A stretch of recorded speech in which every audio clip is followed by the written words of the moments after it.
Hi hello నమస్తే welcome to our channel నేను సౌజన్య ఈ రోజు icon star Allu Arjun birthday సందర్భంగా పుష్ప 2 కి సంబంధించి టీజర్ రిలీజ్ అయింది విత్ ఇన్ మినిట్స్ లో మిలియన్ ఆఫ్ వ్యూస్ వచ్చేసాయి మిలియన్స్ వ్యూస్ సో మరి దానికి సంబంధించి ఎన్నో విషయాలు మనతో మాట్లాడడానికి షేర్ చేసుకోవడానికి ఈ రోజు మనతో పాటు ఉన్నారు సీనియర్ జర్నలిస్ట్ యజ్ఞమూర్తి గారు ఉన్నారు వారితో మాట్లాడదాం హాయ్ యజ్ఞమూర్తి గారు హాయ్ సౌజన్య ఈ రోజు icon star Allu Arjun birthday ముందుగా అల్లు అర్జున్ కి many more happy returns of the day so మరి ఆయన బర్త్డే సందర్భంగా ఆయన సినిమా పుష్ప 2 టీజర్ రిలీజ్ చేశారు సో ఈవెన్ దానికి సంబంధించి ఫస్ట్ లుక్ అని పోస్టర్ కూడా రిలీజ్ చేశారు సేమ్ అదే దానికి సంబంధించి కట్ చేసి మనకు టీజర్ వచ్చింది సో మరి టీజర్ నిజంగా బుర్ర పాడన్నట్టే ఉంది ఏమంటారు మీరు అవును అంటే ఈరోజు అల్లు అర్జున్ బర్త్డే కాబట్టి చాలా రోజుల నుంచి ఫ్యాన్స్ ఆకలిగా ఎదురు చూస్తున్నారు సో దానికి సంబంధించి ఏదైనా ఒక గ్లిమ్స్ ఒకటి ఏమన్నా వస్తుంది అని చెప్పేసి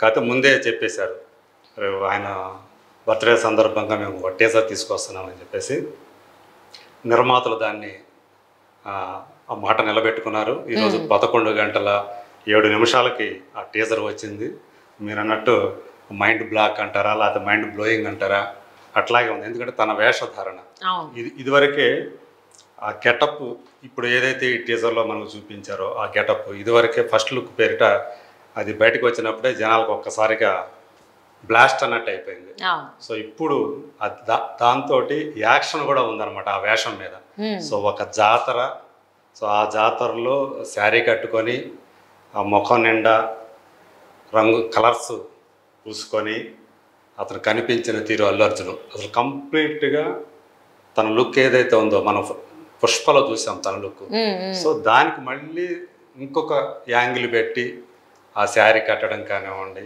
మళ్ళీ దాంట్లో ఆ శారీని అతను ఆ కొంగుని నడుముకు దోపుకునే విధానం కాళ్ళకి గజ్జెలు సో ఆ నడిచే తీరు సో అక్కడ మళ్ళీ ఒక ఫైట్ సో చుట్టూ జనం ఆ జాతర ఆ యాంబియన్స్ అదంతా కూడా చూస్తూ ఉంటే సుకుమార్ మళ్ళీ ఇంకొక అద్భుతం సృష్టించబోతున్నాడు అంటే ఆల్రెడీ సృష్టించేశాడు సో మనకి ఇంకా టైం ఉంది ఆగస్టు 15th దాకా ఈ వెయిట్ చేయటం ఏదైతే ఉందో ఇప్పుడు ఇది April so May June July August ఇంకా 4 నెలల పాటు వెయిట్ చేయాలా అనేంతగా ఈ టీజరు నిజంగానే ఒక బ్లాస్ట్ లాగా ఉంది సో వాళ్ళందరికీ కూడా ఏదైతే ఆడియన్స్ కానివ్వండి అభిమానులు కానివ్వండి ఎదురు చూస్తూ ఉన్నారో వాళ్ళ ఆకలిని ఇది తీర్చడం కాదు ఇంకా పెంచిందని చెప్పాలి సో ఎప్పుడు సో ఇంకా దాని మీద ఉన్నటువంటి ఎక్స్పెక్టేషన్స్ని మరింతగా పెంచేసేసింది సో అంటే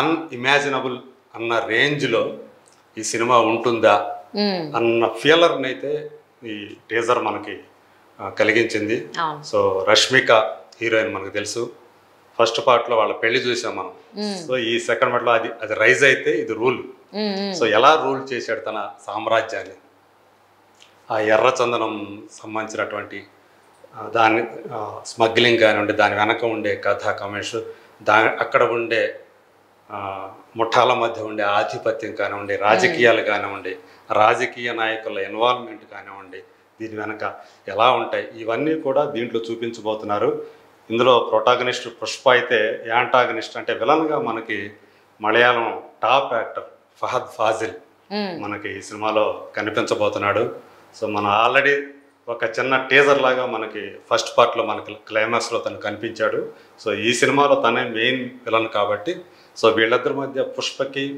అలాగే ఆ పాత్ర ఫహద్ చేసినటువంటి ఆ పాత్రకి ఆ మధ్య ఎలా ఉండబోతుంది అసలు ఆ వారు ఎలా ఉండబోతుంది ఇదంతా కూడా చాలా ఆసక్తి కలిగిస్తూ ఉంది కుతూహలం రేకెత్తిస్తుంది చూడాలి అలాగే సునీల్ అనసూయ వీళ్ళిద్దరూ భార్యాభర్తలు కనిపించారు వాళ్ళు ఆ పాత్రల్ని మళ్ళీ ఈ సినిమాలో కూడా కంటిన్యూ చేస్తున్నారు అలాగే కొంతమంది కొత్త యాక్టర్లు కూడా ఇందులో యాడ్ అయ్యారు ఆదిత్య మేనన్ లాంటి వ్యక్తి ఇట్లాంటి కొంతమంది కొత్తగా అంటే ఫస్ట్ పార్ట్లో లేని వాళ్ళు కూడా ఇందులో కొంతమంది ఇందులోకి వచ్చారు సో శత్రు క్యారెక్టర్ కానివ్వండి అలాగే ఫ్రెండ్ క్యారెక్టర్ చేసినటువంటి జగదీష్ కానివ్వండి సో వీళ్ళందరూ కూడా మళ్ళీ ఈ సినిమాలో మనకు కనిపించబోతున్నారు అలాగే ధనుంజయ్ కన్నడ యాక్టర్ సో తమ్ముడుగా చేసినటువంటి కొండారెడ్డి తమ్ముడుగా చేసినటువంటి ఆ ధనుంజయ్ ఈ పాత్ర ఇవన్నీ కూడా కొన్ని మళ్ళీ మనకి కనిపించబోతున్నాయి దానికి మించినటువంటి ఫస్ట్ పార్ట్కి మించినటువంటి యాక్షన్ కానివ్వండి, అలాగే ఎమోషనల్ కానివ్వండి, ఇంకా ఈ సినిమాలో ఎక్కువ ఉంటుంది అంటున్నారు.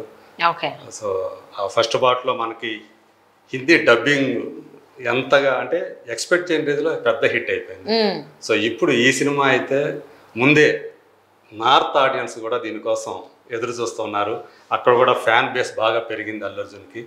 సో ఖచ్చితంగా ఇది రికార్డ్స్ని కొత్త అంటే ఇప్పుడున్న రికార్డ్స్ని షాటర్ చేస్తుందనే నమ్మకం అయితే అందరిలో కలుగుతుందని చెప్పాలి. కానీ టీజర్లో మొత్తం అంతా కూడా అల్లు అర్జున్ మాత్రమే కనిపిస్తున్నారు. ఫ్రాక్షన్ ఆఫ్ సెకండ్స్ కూడా రష్మిక మందన ఎక్కడా కనిపించలేదు. అంటే మొత్తం కూడా మీరు చూస్తే ఆ జాతరకి సంబంధించినటువంటి సీన్ మాత్రమే పెట్టారు. అంటే జాతరలో మనం చూస్తూ ఉంటాం జనరల్లీ, అంటే గ్రామ దేవతలకు సంబంధించిన జాతరలో ఇలాంటి అంటే మాతంగులు ఇక్కడ బోనాల టైంలో మనం చూస్తూ ఉంటాం, బతుకమ్మ టైంలో చూస్తూ ఉంటాము. తను మాతంగ వేషంలో కనిపిస్తా ఉన్నాడు. సో చూడండి అసలు ముఖంలో చూస్తే మొత్తం ఒక డార్క్ టోన్ కనిపిస్తా ఉంది అక్కడ. అంటే ఒక పెద్ద యాక్షన్ సీక్వెన్స్ అనేది అక్కడ ఉంది. ఏదో ఒక కథలో ఒక కీలకమైనటువంటి ఇది ఘట్టం అని చెప్పేసి అనిపిస్తుంది. అందుకని దాన్ని టీజర్ రూపంలో మనకు చూపించారని నేను అనుకుంటున్నాను. అంటే జనరల్లీ వ్యాపారస్తులు అందరూ కూడా అమ్మవార్లని దేవుణ్ణి బాగా నమ్ముతారని చెప్పి వింటూ ఉంటాము. బట్ ఈయన చేసే వ్యాపారం ఉంది చాలా కొంచెం పీక్స్ లెవెల్లో, కంప్లీట్లో ఒక స్మగ్లింగ్ సైడే తిరుగుతుంది కాబట్టి ఈయన బాగా అమ్మవారిని నమ్ముతాడు. అందులోనే ఈయన ఆ మాతంగి గెటప్ లో ఆయన ఉండడం, అందులో ఆయన ఫైట్ చేయడం, ఆ ఫైట్ దేనికి అసలు ఈయన అమ్మవారిని ఎందుకు నమ్మాడు? ఎందుకంటే పుష్పలో ఎక్కడ అమ్మవారిని ఐ మీన్ దేవుడిని నమ్మినట్టుగా ఎక్కడ చిన్న సీన్ కూడా కనిపించినట్టుగా ఏం లేదు. బట్ ఇక్కడ చూస్తే మాత్రం ఆయన ఏకంగా మాతంగి గెటప్ లోనే కనిపిస్తున్నాడు. సో వెనకంతా కూడా అమ్మవారికి సంబంధించిన జాతరదే ఉంది థీమ్ అంతా. బట్ పుష్ప అల్లు అర్జున్ ఎందుకు ఇలా మారాడు, ఎందుకు మాతంగి గెటప్ వేసుకున్నాడు, ఇన్ని డౌట్స్ రేజ్ అవుతున్నాయి టీజర్ చూసిన తర్వాత. ఏమొచ్చినా చూస్తే అంటే ఇది స్మగ్లింగ్ అంతా కూడా అడవుల్లో జరిగేది. అడవుల్లో చిన్న చిన్న రిమోట్ విలేజెస్ లాంటివి ఉంటాయి. వాళ్ళందరూ కూడా మనకు తెలుసు గ్రామ దేవతల్ని పూజిస్తూ ఉంటారు. సో వాళ్ళకి అవి చాలా పెద్ద పండుగలు ఉంటాయి. సో ఆ పండుగల్ని ఆ సంస్కృతిని కనుక ఎవరైనా సరే ఆటంకం కలిగిస్తే అస్సలు వాళ్ళు దాన్ని టాలరేట్ చేయరు అనమాట. ఎంతకైనా సరే తెగిస్తారు. సో అలాంటి సంస్కృతి వాళ్ళకు ఉంటుంది, కల్చర్ వాళ్ళకు ఉంటుంది. సో అందులో భాగంగానే ఈ జాతర ఉంటుందని నేను అనుకుంటున్నాను. సో దీనికి కూడా ఒక కథ ఉంటుంది. సో అందుకనే అంటే పుష్పని అటాక్ చేయడానికి విలన్ గ్యాంగ్ సంబంధించిన వాళ్ళు రావటము, సో లేదంటే వాళ్ళ ప్రత్యర్థి వర్గం వాళ్ళు ఎవరో అటాక్ చేయడమో జరుగుతుంది. సో వాళ్ళందరినీ కూడా తనదైన స్టైల్లో అందరినీ కూడా చెత్తగొట్టడము, చంపడము ఏదో ఒకటి జరుగుతుందని నేను అనుకుంటా ఉన్నాను. సో ఇలాంటి అంటే ఒక కల్చర్కి సంబంధించినటువంటి ఆ పార్ట్ కూడా ఇందులో ఒక కీలకమైనటువంటి భాగం అవుతుంది నేను అనుకుంటున్నాను. అవును. సో ఆబ్వియస్లీ అలాంటి క్యారెక్టర్స్ ఎవరైతే ఉంటారో జనాలు అలాంటి వాళ్ళు ఖచ్చితంగా మీరు అన్నట్టు అమ్మవారి జాతరలు బాగా చేస్తారు. సో అనుకున్నవి ఏమన్నా తీరితే మొక్కుకున్న మొక్కులు, సో ఇలాంటివి కూడా మేము చేసి మీ మొక్కు తీర్చుకుంటామని కూడా అంటారు. మరి అల్లు అర్జున్ ఏం మొక్కుకున్నాడు, ఏం మొక్కు తీర్చుకోవడానికి గెటప్ వేసుకున్నాడు మాతంగిది. సో చూద్దామండి. ఇప్పుడు చేయగలిగింది ఏం లేదు. ఆగస్టు 15th వరకు ఒక్క నిమిషం టీజర్ తోటి మొత్తం చాలా చాలా రైస్ చేశాడు మైండ్లో. సో ఎన్ని డౌట్స్ వచ్చినా ఏమైనా ఈ ఎక్సైట్మెంట్ అంతా ఆగస్ట్ 15th లోనే ఆ రోజునే తీర్చుకోగలుగుతాం. అప్పటిదాకా వెయిట్ చేయాలి. కానీ చాలా కష్టం. వాళ్ళ ఫ్యాన్స్ అందరూ కూడా టీజర్ వచ్చిన తర్వాత ఇంకా చాలా కష్టం అయిపోతుంది. బట్ తప్పదు మరి ఆ వెయిటింగ్ అయితే. ఎంత వెయిట్ చేస్తే అంత బాగుంటుంది అంటారు కదా. సో ఆగస్ట్ 15th వరకు అల్లు అర్జున్ ఫ్యాన్స్ అందరూ వెయిట్ చేయాల్సిందే. ఫ్యాన్స్తో పాటు ఫ్యాన్స్ కాని వాళ్ళు కూడా వెయిట్ చేయాల్సిందే టీజర్ చూసిన తర్వాత.